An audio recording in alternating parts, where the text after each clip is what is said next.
Oke, tes 1 2 tes teman-teman.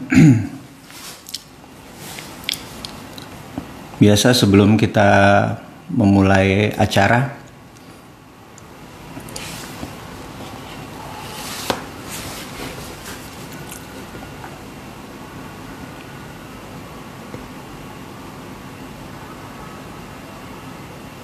oke, baik teman-teman dimanapun, tolong suara dicek dulu apakah suara saya cukup jelas.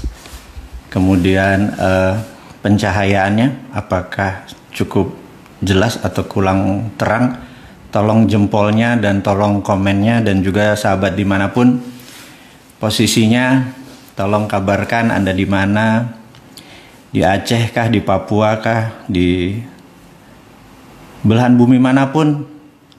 Tolong dikabarkan sebelum kita memulai acara. Biasa saya untuk memastikan teman-teman semua bahwa suara kita bagus dan gambarnya juga cukup bagus.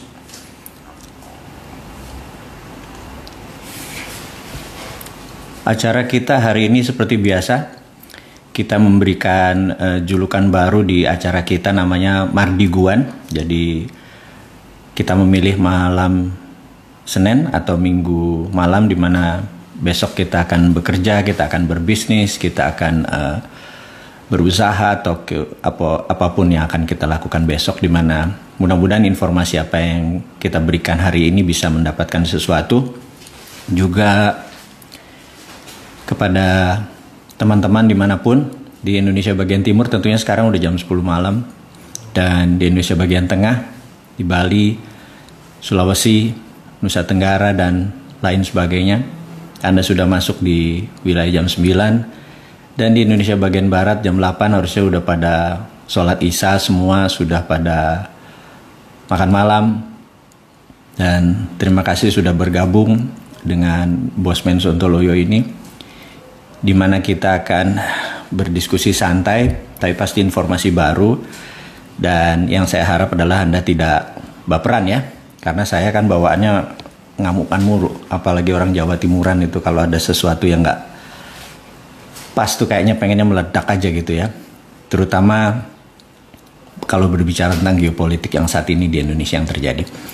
Baik, kita akan mulai sekitar 30 detik lagi, jadi kalau ada yang mau ke toilet mungkin masih sempat sebelum mendengarkan provokasi dan cerita-cerita dari Bosman ini.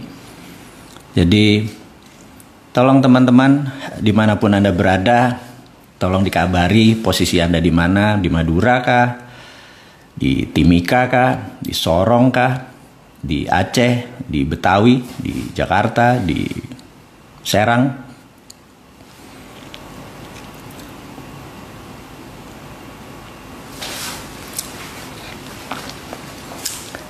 Oke, kita akan mulai. Mungkin ngepasin 5.000 orang aja dulu ya, begitu sahabat semua. 5.000 tuh kita akan mulai. Baik, sudah 5.000. Terima kasih teman-teman. Assalamualaikum warahmatullahi wabarakatuh. Salam sejahtera buat Anda semua. Hari ini kita sudah hampir 1,5 bulan tidak berjumpa lewat udara, dan saya terhormat sekali Anda memilih bersama saya hari ini untuk berdiskusi tentang negara ini. Dan ini adalah bagian dari serial Cara Cerdas Bernegara. Jadi Presiden Sontoloyo ini adalah kabinet bayangannya pemerintah saat ini untuk mengingatkan, tapi dari sisi yang positif. Kita bukan oposisi. Kita adalah siapapun yang berkuasa, siapapun yang memerintah, pasti ada kekurangan. Kekurangan itu kita genapi, kita bantu. Dipakai nggak dipakai bukan masalah buat kita, gitu ya. Tidak ada niatan kita untuk mengambil posisi secara politik, tidak ada niatan kita untuk beroposisi. Tidak ada salah, tidak ada benar. Tapi kalau ada yang lebih baik, kenapa kita tidak coba? Jadi ada muscle knowledge yang baru, kenapa nggak kita coba gitu ya. Dan ini adalah zamannya VUCA world atau uncertainties-nya banyak sekali. Baik, saya akan mengumumkan pertama adalah sebelum ke topik kita, cara cerdas bernegara, kita akan menginformasikan bahwa bagi sahabat yang sudah mempunyai akun Dinaran mulai minggu depan Anda bisa mengambil emasnya kalau Anda berminat. Misalnya Anda punya uang 5 juta, terus Anda mau mengambil emasnya sekitar 2 atau 3 gram, Anda bisa menghubungi customer service, fisiknya Anda bisa ambil dan Anda simpan di rumah. Itu nggak masalah karena saat ini secara sistem kita sudah siap. Jadi kemarin itu kita bangun pelan-pelan. Pertama kita bisa cash in atau membeli, beli emas. Kemudian kita bisa menjual atau transfer ke rekening BCA, ke rekening Mandiri, ke rekening Anda manapun pada saat sudah profit atau Anda membutuhkan dana tersebut. Sekarang Anda sudah bisa mengambil fisiknya. Jadi, saya perlu 10 gram gitu ya. Dan menurut manajemen saya diingatkan bahwa minimum adalah 2 gram. Jadi, saya tahu saat ini ada 109.000 sahabat kita yang bergabung di Dinaran. Terima kasih saya ucapkan. Walaupun belum 4 bulan, organisasi kita cukup strong dan mudah-mudahan bisa menjadi breakthrough di mana saat ini kita tahu bahwa banyak sekali yang naksir di dunia payment atau pembayaran. Jadi kalau ditanya Dinaran itu apakah jual beli emas? Jawabannya iya. Tetapi apakah Dinaran itu? Dinaran itu adalah gabungan dari OVO ditambah Genius ditambah debit card dan terakhir adalah underlay-nya emas. Jadi kalau Anda punya OVO atau punya GoPay, Anda nggak punya debit. Sekali lagi Anda punya debit card, Anda juga nggak punya e-wallet atau seperti GoPay. Sekarang Anda punya dan dengan adanya Genius digabungkan ya, ini hanya istilah saja. Ini Anda bisa melakukan hal-hal semua yang Anda butuhkan di dalam payment, pembayaran atau di dalam menerima pembayaran. Dan ini nanti di dunia UKM sangat menolong sekali. Anda bisa menerima 10 macam tipe pembayaran dari PayPal, Bitcoin, dan lain sebagainya. Sabar, tapi itu sekali lagi, itu adalah pada saat paket kita Dinaran sudah semakin komplit. Jadi di bulan Oktober nanti juga banyak orang yang menganggap bahwa dolar kayaknya currency yang safe haven. Jadi Dinaran nanti underlay-nya ada dolar juga. Jadi ya perlahan-lahan teman-teman kita mau mengingatkan bahwa Dinaran adalah sistem pembayaran. Kita saat ini bermitra dengan banyak bank, termasuk bank syariah dan lain sebagainya. Jadi sekedar informasi bahwa mulai minggu depan Anda udah bisa menarik fisik emasnya. Oke, berikutnya yang nomor 2 adalah ada buku bagian dari trilogi. Jadi saya menganggap anak-anak milenial yang sahabat-sahabat milenial yang saat ini usianya di bawah 40 tahun dan juga generasi Zoomer yang saat ini di bawah 22 tahun. Jadi saya merasa kalian adalah 62% populasi Indonesia. Saya merasa 4 tahun lagi Anda adalah the game changers. Anda yang memutuskan ke kiri ke kanan negara ini adalah Anda. Dan saya berharap adalah Anda yang masuk ke dalam pemerintahan, ke dalam decision maker. Saya sudah capek dengan yang tua-tua ini, terutama bukan tua umurnya, tetapi old mind-nya. Karena kita tahu old mind doesn't work, old system doesn't work. Nanti kita akan jelaskan ke sana. Dan buku trilogi atau 3 cerita tentang geopolitik dan geostrategi dan geoekonomi, ada 3 ya, bahwa kita akan mengajarkan dengan bahasa kekinian, dengan bahasa anak muda lah. Jadi kita tahu sejak tahun 98 sampai sekarang pendidikan Pancasila itu tidak sedalam angkatan saya dulu gitu ya. Dan sehingga saya cemas sekali apakah ini pembodohan sebuah bangsa secara sistemik. Saya nggak berani menuduh begitu, tetapi saya ingin anak-anak muda yang berusia 40 tahun ke bawah ini mengerti bernegara. Saya memberikan 3 buku. Nomor 1 adalah Jangan Pernah Berkata Saya Tidak Pernah Memperingati Anda. Buku ini isinya tentang peringatan-peringatan dan itu terbukti karena itu buku ditulis tahun 2016 kemudian dirilis tahun 2017 dan semua data-data di 2016, 17, 18 mungkin 80% terbukti gitu ya. Rupiah mau kemana, pemerintah mau kemana, cash flow negara jadi akan kurang, Cina makin berkuasa di Indonesia, Amerika didepak dan lain sebagainya. Dan itu kalau sekarang Anda bilang ya kan sekarang begini, tapi kenapa 2016-2017 kita sudah menuliskan. Kemudian isinya peringatan, jadi kesannya mengajak pembaca melek lah gitu. Yang kedua adalah Mana NKRI Mubung. Ini yang sekarang terbit. Nanti di acara ini kita akan sebarkan, teman-teman dari Bisnis Ekmit akan menginformasikan kemana pesan buku tersebut. Ini adalah bagian dari trilogi. Nah di dalam Mana NKRI Mubung ini kita akan di challenge bahwa ini menguntungkan negara, ini merugikan negara, ini berbahaya buat negara, ini seharusnya, ini undang-undang minerba yang harusnya sesuai dengan pasar yang kemarin di approve, itu adalah menguntungkan konglomerat, menguntungkan teman-teman yang berbisnis yang sudah tahunan. Di masa COVID mereka melakukan kecurangan. Bagi saya adalah dengan menyalip di tikungan, tahu-tahu undang-undang minerba diluluskan oleh DPR, dan ini merugikan, sebenarnya merugikan, pasal 33 dilanggar dan lain sebagainya. Dan di situ nanti diurai bahwa kita tantang semua orang termasuk pejabatnya yang mengambil keputusan, anggota DPR, kita tantang mana NKRI-mu gitu ya. Nah, kalau Anda membaca 1 buku, 2 buku, nah buku terakhir, buku ini juga sudah dibuat tapi belum diterbitkan, mungkin 6 bulan dari sekarang, sehingga sampai Anda benar-benar siap udah baca buku Jangan Pernah, saya tidak pernah memperingati Anda, kemudian membaca buku NKRI. Yang terakhir adalah buku yang berjudul Redraw Map atau menarik garis ulang. Jadi kita tahu saat ini GBHN tidak ada, itu GBHN adalah draw map, gimana kita menarik gambar.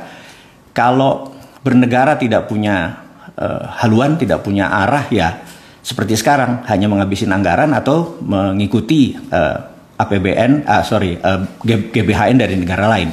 Nah, redraw map itu adalah, kenapa katanya redraw bukan drawing map atau menarik garis baru, tapi redraw. Karena saya mengingatkan bahwa pertama kali Indonesia, mungkin Nusantara, sewaktu masih Majapahit, Gajah Mada adalah manusia pertama yang menarik garis bahwa inilah Nusantara. Jadi mulai dari selatan Thailand, Filipina sampai seluruh Papua itu adalah wilayah Nusantara, dan disitulah dia mengatakan strateginya untuk menyatukan Nusantara, dan itu adalah drawing pertama dan akhirnya melahirkan Nusantara dan melahirkan Indonesia. Kenapa kita bilang kalimatnya redraw map, sekali lagi adalah menarik garis baru, karena masa kita selama sekian ratus tahun tidak pernah menarik garis gitu ya. Yuk kita tarik garis, dan siapa yang menentukan? Anda semua yang di bawah 40 tahun. Sekali lagi, kenapa? Karena saya harap Anda tidak old mind, saya harap Anda adalah new mind. Anda ngelihat ke depan, Anda ngelihat Indonesia adalah negara berdaulat, yang negara-negara lain adalah pendamping-pendamping, bukan pengontrol gitu ya. Kemudian sekali lagi, buku Redraw Map tadi, atau judul Redraw Map adalah judul atasnya, di bawahnya adalah Mari Bung Rebut Kembali. Jadi itu semua hanya buku ketiga dari trilogi, tetapi Anda akan hang kalau Anda tidak membaca buku yang mana NKRI-mu Bung gitu ya. Baik, berikutnya adalah saya merasa banyak teman-teman di masa COVID, di masa resesi saat ini, ekonominya terutama pebisnis ya. Saya tahu di sebagian kita ada yang profesional, ada yang pengusaha, dan ada yang ingin mencari income tambahan dari profesi apapun, mau ibu rumah tangga, mau mahasiswa, mahasiswi, apapun gitu ya. Saya sangat concern gitu ya, sehingga saya membuat mau menurunkan ilmu saya, tapi saya pikir nggak mungkin saya menggunakan lewat udara, karena saya ternyata saya merasa saya ini manusianya kolonial, manusia, saya memerlukan vibrasi. Saya berhadapan dengan kamera saat ini, saya agak awkward gitu, agak agak kikuk dan kaku gitu ya. Nah, jadi saya merasa saya akan jumpa darat kali ya, memilih lokasi yang di tengah kali ya, mungkin yang dari Bandung, yang dari Jakarta, yang dari Semarang, yang dari Surabaya, atau dari manapun wilayah Indonesia. Saya menganggap Jogja itu adalah di tengah. Jadi mungkin kita akan mengadakan acara Road to Billionaire. Ini benar-benar ingin mengajarkan teman-teman selama 12 jam apa yang dilakukan, kenapa di masa COVID dinaran omsetnya jangan tanya ya. Nggak enak kalau ngomong misalnya angkanya XM per hari gitu ya, sekian miliar gitu kan, nggak enak. Kemudian juga Santara misalnya, kenapa di masa COVID teman-teman IDX nggak bisa bergerak untuk listing atau IPO yang baru, Santara bisa menerbitkan 7, 8 dan semuanya sold out dan dengan angka omset yang luar biasa. Terus teman-teman bisnis saya yang jualan buku dan semua digital marketing produk kita naiknya hampir 100%, 200% gitu ya. Saya tergerak untuk nggak fair kalau saya nggak memberikan Anda rumusnya tadi. kenapa bisa naik omsetnya. Dengan sekali lagi kita kan kaum moderat ya, modal dengkul urat itu nggak gede kok modalnya. Dan saya pikir ini harus saya kasih, harus saya berikan. Jadi insya Allah tanggal 26 September ini saya akan ke Jogja bersama sahabat saya Mas Keke. Jadi dari acaranya jam 8.30 sampai jam 8.30 malam ada kompetisinya dan ada bonusnya gitu ya. Nah, jadi yang saya mau bagi itu apa gitu ya. Ini saya kasih salah satu clue aja. Saat ini Bosman Mardigu adalah brand ya. Itu bukan saya, itu adalah brand. Pengelolanya ada 17 profesional muda-muda, ganteng, baik. Bersama saya 3 tahun ini dan mereka sahabat saya, mereka mitra saya yang saya nggak bisa sebut namanya satu-satu, tapi Anda tahu salah satunya adalah Business Hack. Jadi mereka ngurusin semua apa yang kita akan kerjakan. Nah, di sana kita tahu bahwa Bosman Mardigu adalah brand. Jadi IG-nya saat ini ada 1,7, kemudian ada YouTube channelnya, kemudian ada Facebook dan Twitter dan lain sebagainya. Nah, dengan 3,7 juta followers dan saat ini alhamdulillah satu hari viewersnya dari YouTube-nya, bukan YouTube karena 3 channel ya, kita di IG ada, di Facebook ada, di YouTube ada. Ini penontonnya hampir 1 juta per hari. Jadi kita punya TV sendiri 1 juta per hari. Kita punya 3,7 juta followers, dan di mana itu kolam, anggap itu kolam. TV tadi adalah ikan yang kita untuk memancing. Dan kalau sahabat-sahabat melihat bahwa setiap 1 menit videonya Bosman itu nanti ada iklan gitu ya. Iklan itu ya TV kita ya iklan sendiri dengan kolam-kolam sendiri gitu ya. Nah, angka itulah yang membuat angka 9 digit, 10 digit per bulan, dan saya ingin share ke teman-teman nanti di tanggal 26, dan ini bukan milik saya, ini adalah milik Anda semua. Jadi saya berharap kalau Anda ada waktu, tapi sekali lagi protokol COVID-nya kita penuhi. Tentunya kalau saya sih pakai tes ya, saya ingin secure, dan kemudian teman-teman ya ada jarak yang tadinya kita kalau tahu sendiri kalau teman-teman tuh bisa 400 atau 500 gitu ya. Sekarang orang gitu ya, sekarang di ruangan yang sama mungkin cuma 1/3 atau 1/2-nya atau setengahnya. Jadi kalau nanti yang daftar misalnya 200 gitu ya, yang saya tahu saat ini udah 70 orang, 200 gitu, itu ruangannya yang untuk 500 orang gitu, yang untuk acara besar, karena kita memang memberi jarak, memberi distance, dengan tentunya voice atau sound systemnya kita menggunakan yang paling terbaik, dan juga segala macam semuanya memenuhi protokol COVID. Sengaja kita memilih Jogja sekali lagi karena di sana tengahnya Indonesia saat ini untuk mempermudah teman-teman ke sana. Dan mudah-mudahan teman-teman bisa meluangkan waktu selama 1 hari, benar-benar 12 jam ya di Jogja, kita bertemu di sana. Berikutnya informasi, mungkin ini masih terlalu early, tapi saya sudah gregetan untuk tidak mengumumkan, itu nggak tahan saya. Jadi saya sangat peduli sama dunia sineas, dunia perfilman yang saat ini ada 150 sampai 200 film nasional tiap tahun beredar, tetapi kita sangat bergantung pada bioskop, sementara bioskop saat ini kena masalah COVID. Kedua adalah bioskop ini dikelola atau dipegang oleh beberapa bukan plutokrasi, bukan monopoli juga, oligopoli kali ya, karena lebih dari 2 atau 3, tapi yang mengontrol pasar itu adalah mereka yang menentukan mana yang akan dipasang, mana yang akan tidak dipasang. Jadi banyak sekali film-film bagus yang tidak bisa naik, dan saya tertarik untuk mendigitalkan. Jadi antara Netflix sama bioskop digabungin, Anda tahu, dan itu kita akan umumkan sebentar lagi. Tapi sekali lagi saya bocorin dari sekarang bahwa insya Allah sih nggak lama, bulan Oktober kita udah beta tes, sudah segala macam, sudah bagus. Tapi sekali lagi saya nggak tahan untuk tidak menginformasikan ke sahabat semua. Jadi kita tahu bahwa bisnis kita semua akan lari ke digital, dan teman-teman yang nanti ikut di acara di Jogja juga Anda akan menjadi digital. Kita ada tool yang akan kita kasih ke sahabat semua, tool, bener-bener tool. Jadi bukan ngajarin hanya motivasi yang ayo dong kakak kamu bisa itu di tempat lain gitu ya. Saya bukan motivator, saya ngomong begini aja di teman-teman. Saat ini ada 7.400, saya segemeteran gitu. Saya dari tadi tanya, udah makan? Belum, saya bilang gitu. Karena saya tuh nggak biasa ngomong panjang gitu ya. Kalau nulis, kalau sebagai shadow cuman pakai suara doang, saya lebih nyaman. Jadi sekali lagi kita akan masuk ke topik kita, cara cerdas bernegara. Sahabat semua, saya mengucapkan terima kasih kepada para buzzer. Saat ini buzzer adalah punya income yang besar dan bagus. Saya yakin, saya melihat beberapa teman-teman melaporkan bahwa banyak sekali buzzer itu sudah menyerang Bosman dengan sangat masif. Jadi mereka punya blog sendiri, punya vlog sendiri, punya YouTube channel sendiri, punya IG sendiri. Tapi sayangnya mereka tidak menggunakan nama yang benar. Mereka menggunakan nama-nama yang tidak berwujud, nama-nama yang aneh, gambarnya anjing dan lain sebagainya. Dan komen-komennya mereka benar-benar hanya membantah apa yang kita buat gitu, nggak pakai teori-teori, pokoknya membantah aja gitu ya. Dan itu saya senang sekali karena artinya mereka jadi dapat income, dapat pendapatan, dan saya yakin anggaran buzzer tahun depan naik karena salah satunya adalah membungkam si Sontoloyo ini. Jadi saya pikir kepada Pak Buzzer, kita berkompetisi sehat.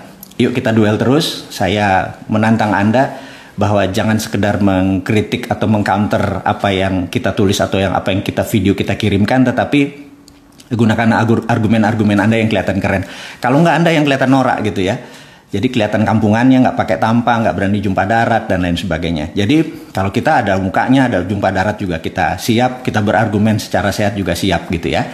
Nah, itu baru namanya laki-laki punya biji gitu ya, gitu. Jadi di sini saya mengingatkan bahwa yuk kompetisi itu sehat gitu ya. Kompetisi itu harus ada argumennya dan argumennya itu benar-benar proven method, bukan asal congornya doang dan minta referensinya mana, bukunya mana, kutipannya mana, monggo kita diskusi. Oke. Yang berikutnya adalah kita tahu bahwa 2 kali growth ekonomi Indonesia atau dunia turun itu masuk masa resesi. Jadi saya yakin bahwa nanti di bulan September ini kita masuk resesi, di mana pengumumannya mungkin Oktober atau November, dan apa yang terjadi pada saat Indonesia dideklar resesi. Jadi menurut saya pada saat Indonesia dideklar resesi, 10% manusia Indonesia yang mengontrol 70% ekonomi Indonesia akan shutdown. Jadi kita yang 90% ini akan rebutan di daging atau mungkin tulang di 30%. Sangat-sangat tough ini ada. Dan pertanyaannya, ini berarti quarter kedua kita negatif, quarter ketiga kita negatif. Pertanyaannya di akhir tahun apakah negatif atau tidak? Di situ gamblingnya ya. Kemudian saya teruskan lagi, apa yang terjadi kalau ternyata di akhir tahun itu negatif atau di kuartal keempat kita negatif, yang diumumkannya adalah Januari tahun depannya. Kalau itu memang benar-benar terjadi, maka kita udah masuk step satu lagi. Begitu 2 kali 2, resesi dikali 2 kali itu masanya krisis. Jadi kalau sampai pertengahan tahun 2021 ternyata kita 4 kali minus kuarternya, maka kita masuk masa krisis. Dan mungkin di masa ini ekonomi Indonesia atau masalah perekonomian di Indonesia akan kena di puncaknya, di mana COVID saat ini belum ditangani dengan baik, dan saya sangat peduli dan sangat concern dengan banyaknya tenaga medis yang harus sacrifice. Dan saya jauh-jauh hari di bulan Maret bilang garda terdepan adalah sahabat-sahabat kita medical person atau tenaga medis yang ternyata harus berkurang 100 saat ini, dokter dan sebagainya, belum lagi tenaga medis yang lainnya.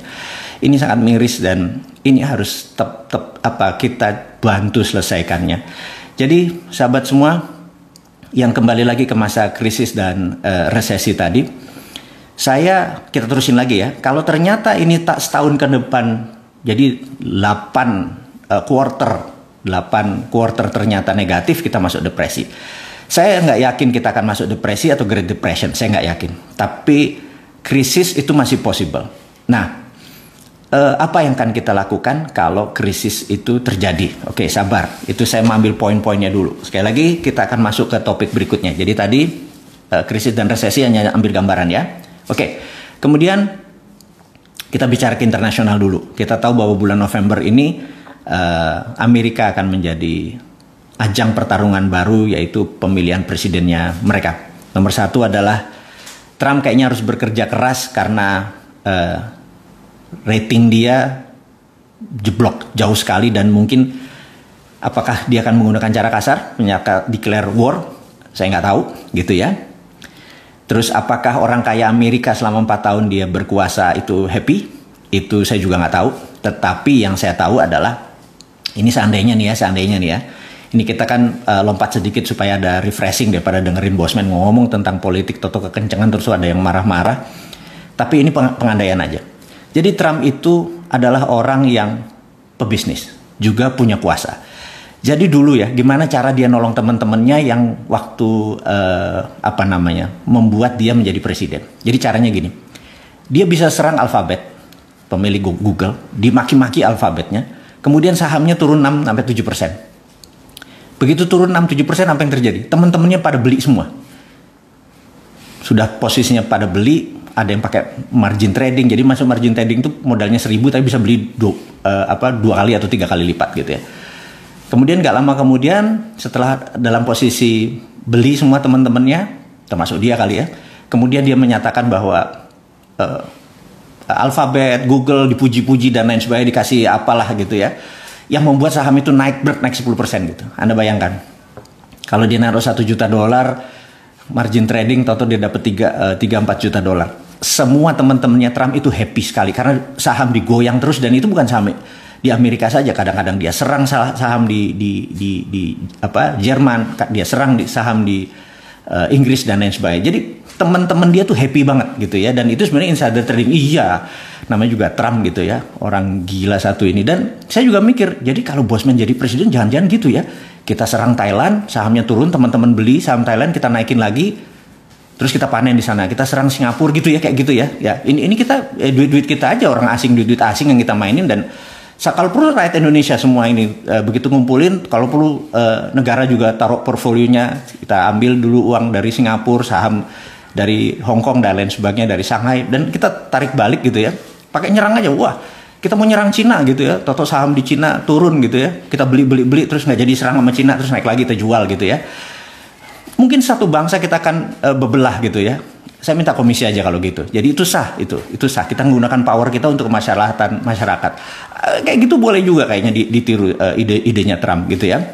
Pertanyaannya, kalau orang-orang kaya di Amerika dan orang-orang yang memanfaatkan Trump itu happy, harusnya dia 4 tahun lagi. Tapi sekali lagi, sekarang landslide, itu jauh sekali sekarang jaraknya. Dan Kamala, wakil presidennya Biden, Kamala tuh kalau menang, dia pasti teriak ala Medan tuh, Kamala kalau dibalik alama gitu ya. Oke.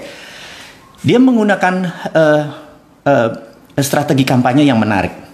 Dan ini bisa memukul Trump. Kampanye begini, bahwa di negara-negara yang pemimpinnya wanita, ternyata COVID-nya terendah.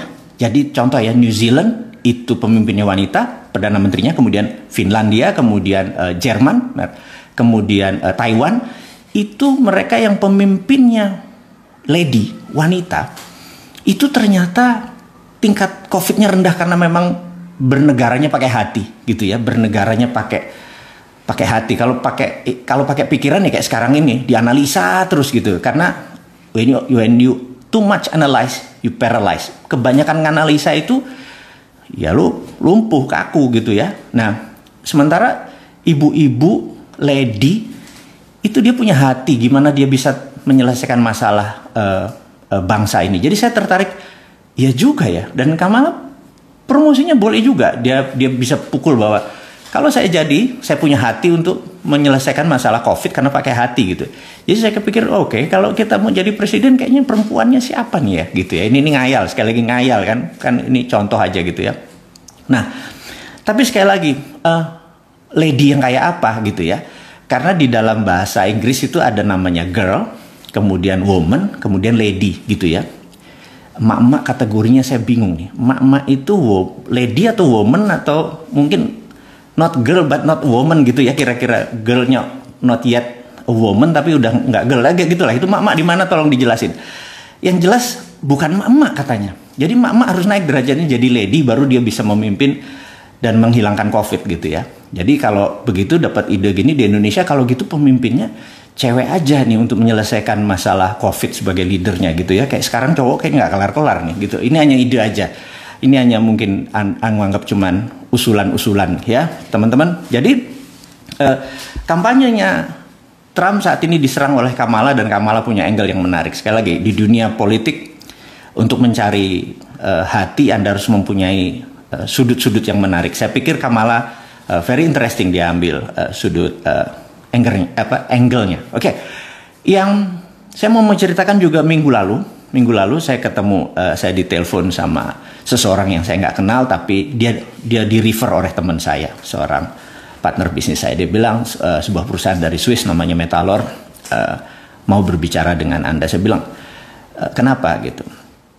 Jadi dia bilang kami lagi mencari tambang di Indonesia, tapi bukan mau beli tambangnya, tapi mau membeli mineralnya. Terus akhirnya kita melakukan Zoom talking, kita berbicara melalui Zoom, satu dari Switzerland, di Swiss, yang satu dari Singapura. Dan kesempatan itu saya bertanya karena saya bilang, Anda udah berapa lama di Singapura? Udah cukup lama, tapi setahun ini kami mempunyai mini refinery. Saya bilang, refinery seperti apa? Pemurnian seperti apa? Ada elektrolisis, ada segala macam. Ada anoda, katoda, segala macam. Produknya ada gold, ada PT, ada platinum, ada macam-macam. PGM, semua precious group metal ada. Oh oke, interesting. Raw materialnya dari mana? Kami beli ingot, kami beli dore. Jadi dia tidak memberi bullion, dia tidak membeli emas yang 99% gitu ya. Tapi dia memberi bahan yang setelah dari proses tambang, kan ore ya, berupa batuan atau tanah, di semi proses, menjadi solid.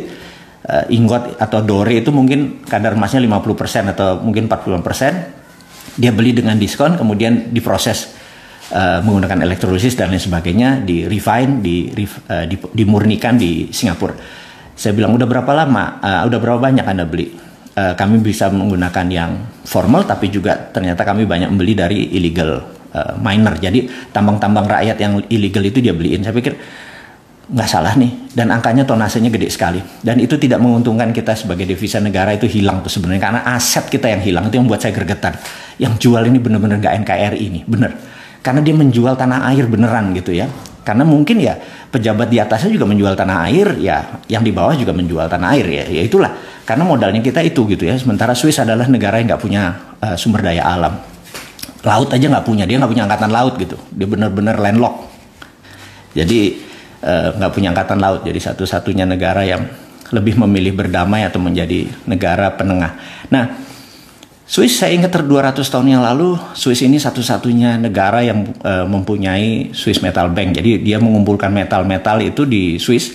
Jadi ada nikel, platinum, ada tantalum, ada osmium, ada europium, ada germanium, dan lain sebagainya, barang-barang yang dikumpulin sampai selama 200 tahun, dan itu menjadi underlying untuk terbitnya Swiss franc. Jadi ini yang saya tertariknya adalah mereka mengumpulkan fisiknya tadi, dan mereka menawarkan dinaran. Jadi kalau dinaran memerlukan, misalnya gini, kalau ada ini angka dari langit sekali lagi, mohon maaf sahabat semua, kalau ada 1 triliun dana di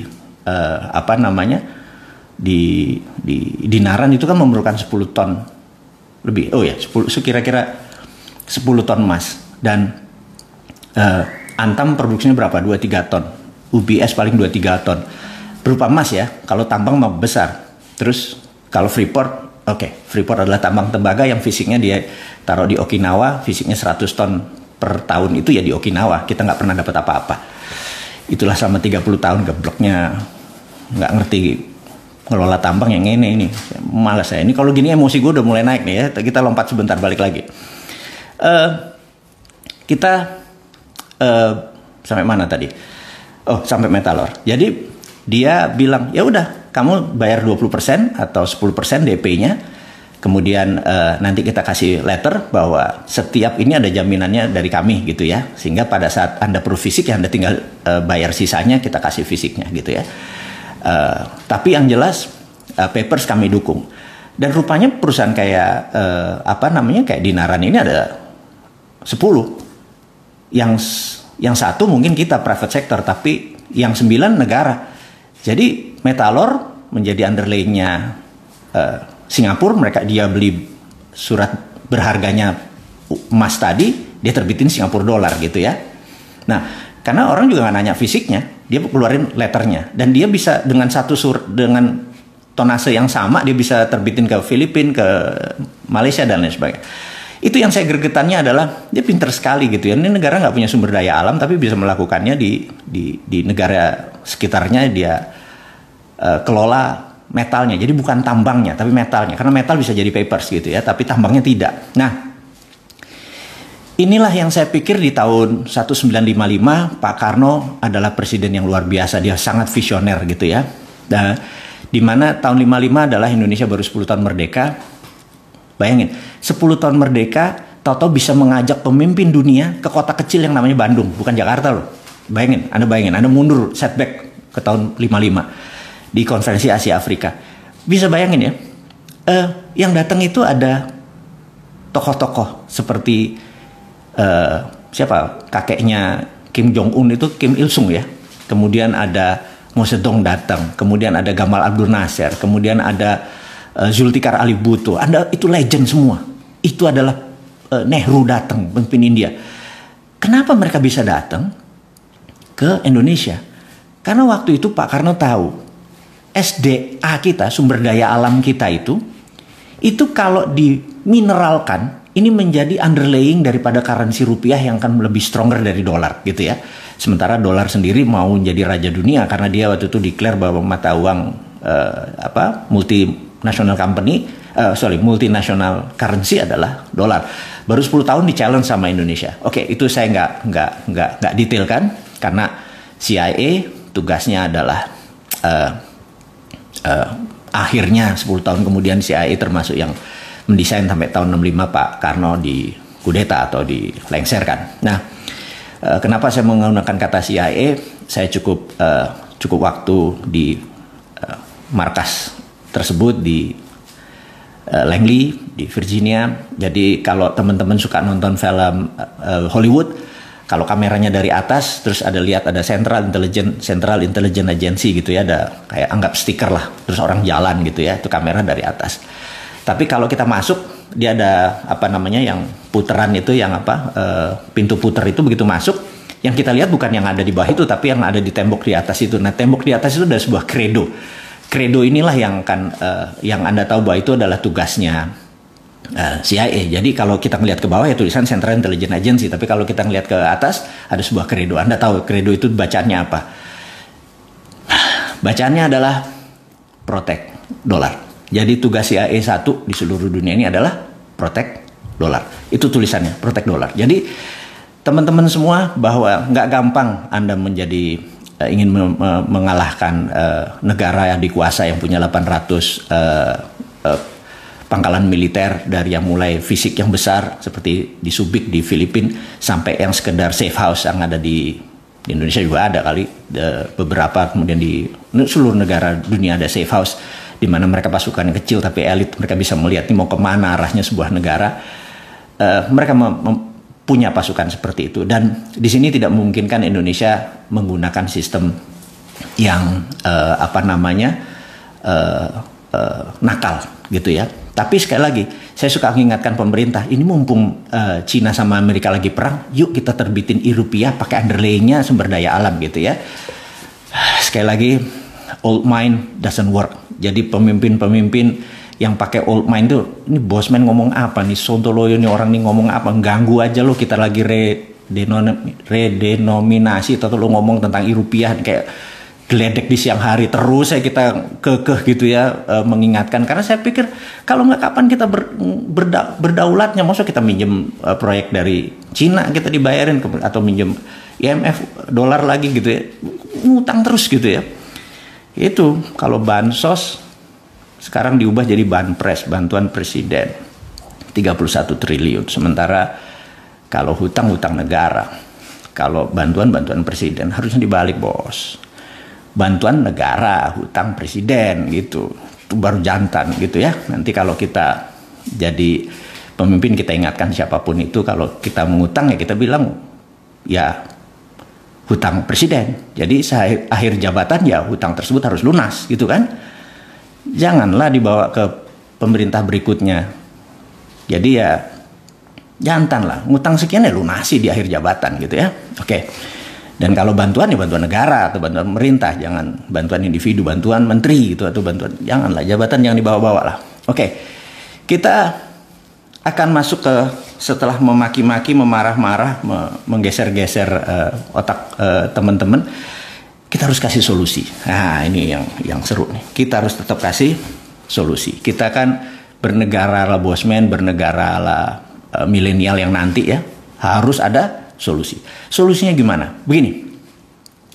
Saat ini hal yang paling menyebalkan adalah sistemnya namanya pre-accounting. Pre-accounting, nah ini istilah baru lagi. Pre-accounting itu misalnya gini. Sebelum kita melakukan sesuatu, kita harus pre sebelumnya. Contoh, kalau kita mau buat rumah, kita harus punya IMB. Benar nggak? Itu sistem itu adalah pre-accounting, di mana sistem itu adalah sistem penjajah. Gitu ya.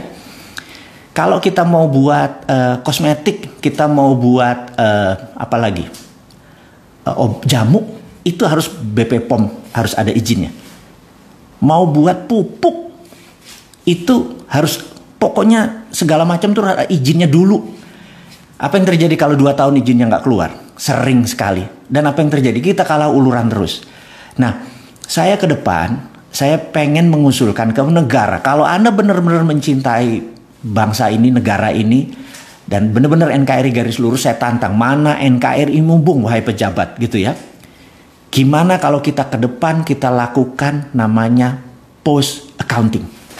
Post accounting ini gini, misalnya dia mau buat pabrik kosmetik untuk pemutih, untuk membuat body butter, apapun itulah, banyak sekali, atau sabun gitu ya, yang untuk kecantikan. Kemudian ya udah, dia izin, buat aja, nggak usah pakai izin. Begitu barangnya sudah jadi, kan ada standarnya, dikasih tahu bahwa kadar ininya harus sekian, nggak ada merkurinya, nggak ada ini, nggak ada ini, nggak ada ini, gini. Pokoknya kalau ditangkap sama BP POM itu ternyata mengandung hal-hal yang berbahaya, apa yang dilakukan? Yang dilakukan adalah kasih SP3. Begitu ketangkap, sekali lagi tutup pabriknya, gitu ya. Nah, sehingga kita itu apa-apa tuh di belakang, gitu ya. Jadi sertifikat halal segala macam itu nggak usah pakai sertifikat di awal. Semua ini saya kadang-kadang bingung. Harusnya ada sertifikat haram yang ada, bukan sertifikat halal. Karena yang saya tahu, seluruh hal di dunia ini kata Allah itu halal, kecuali yang Allah haramkan. Jadi kenapa ada sertifikat halal? Harusnya sertifikat halal, sertifikatnya sertifikat haram, sehingga nggak semua perusahaan harus buang-buang izin gitu loh. Itu kalau benar-benar mau yang namanya bukan pre-accounting tapi post-accounting. Nah, kalau Anda mau buat pabrik, mau buat pabrik mobil, pabrik motor, tenaga listrik segala macam, udahlah, sikat aja, udah nggak pakai izin gitu ya. Nah, nanti setelah selesai baru dilihat. Jadi contoh kalau mau buat rumah, bikin aja rumahnya, nanti petugas datang diukur, oke, rumahnya 100 meter, kamar mandinya sekian, total 100 meter nih, tagihannya 2 juta gitu ya. Daripada kita sebelum bangun tuh rumah nyiapin 2 juta sampai 6 bulan baru kelar itu IMB-nya segala macam, kapan dagangnya gitu loh. Jadi saya tahu ini adalah produk penjajah. Penjajah itu kan tidak ingin Indonesia berdaulat waktu dulu menjajah, karena itu apa-apa pre-accounting, apa-apa dilihat dulu, ini boleh, ini enggak, ini boleh, ini enggak gitu kan. Nah, emangnya kita penjajah ini, pejabat negara ini kan enggak gitu ya. Anda jangan kayak penjajah lah pejabat itu. Pejabat itu di belakang, hati-hati mengawalnya. Jadi mau itu jamu, mau itu kosmetik, mau itu pupuk. Kita itu kalau pupuk boleh dibuat petani sendiri, kita nggak import, dah gitu aja, gitu ya. Tapi izinnya di depan, mampus aja lo, gitu. Anda kalau benar-benar mencintai tanah air Indonesia, ini usulan saya, ubah dari pre-accounting menjadi post-accounting. Jadi setelah selesainya baru kita audit, baru kita review. Membuat pabrik apa? Bikin Jo, gitu ya. Kalau Manado bilang sih, bikin Jo, bikin apa gitu ya. Mau satuin matahari sama bulan, bikin Jo, bener nggak? Nggak usah mikir, nggak mungkin segala macam, nggak mungkin, itu loser gitu. Kita kan winner semua bangsa Indonesia ini. Oke, jadi apapun buat aja dulu, baru nanti kita lihat. Ya kecuali dia buat alkohol, dia buat judi, ya segala itu udah pasti nggak boleh gitu ya. Tapi kalau hal-hal untuk bisnis, lupakan gitu.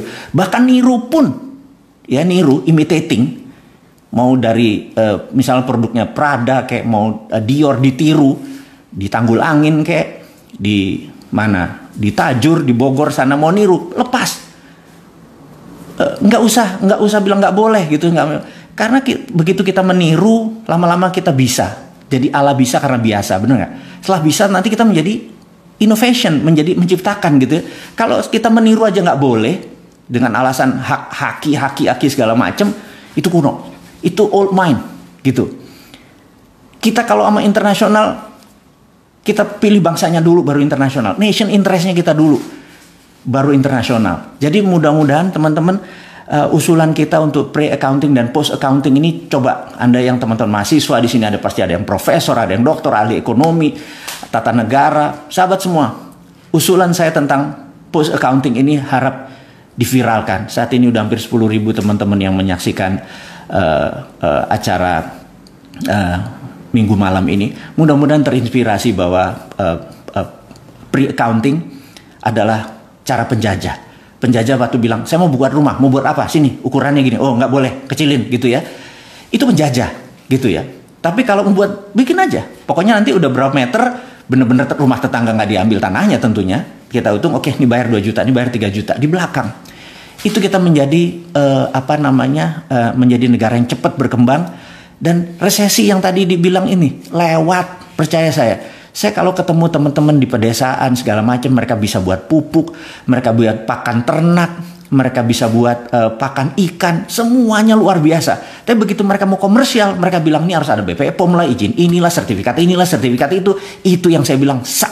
Dan nggak ada satupun yang teriak seperti saya bilang saya yang pertama dia teriak bahwa itu penjajah kalau Anda lakukan, itu namanya pre-accounting. Saat ini kalau mau menjadi negara berdaulat, kita lakukan yang namanya post-accounting. Teman-teman, mudah-mudahan Anda nggak ikut senewenan seperti saya hari ini gitu ya. Saya menganggap gampang kok menyelesaikan masalah bangsa ini adalah tidak bergantung pada negara lain atau uang negara lain. Beri aja masyarakat itu kedaulatan. Mereka boleh melakukan apapun selama tidak membuat barang itu membunuh orang. Gitu ya. Sekali lagi, mudah-mudahan di acara ini jam berapa ya? Baik sahabat semua, ini udah 45 menit saya ngobrol dengan sahabat semua. Dan terima kasih buat waktunya. Saya mudah-mudahan apa yang diinformasikan hari ini berfaedah buat Anda semua. Semoga hari Anda minggu depan menjadi bermanfaat. Anda sukses dengan apa yang diinginkan.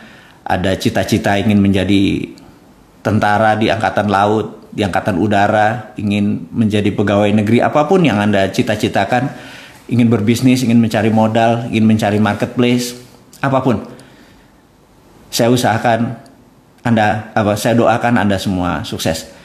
Tanpa berpanjang lebar, terima kasih atas waktunya. Saya mohon maaf jika ada yang tersinggung, jika pemilihan kata-kata saya tidak berkenan. Dan untuk buzzer, saya ingatkan terakhir, yuk berkompetisi sehat dengan Bosman.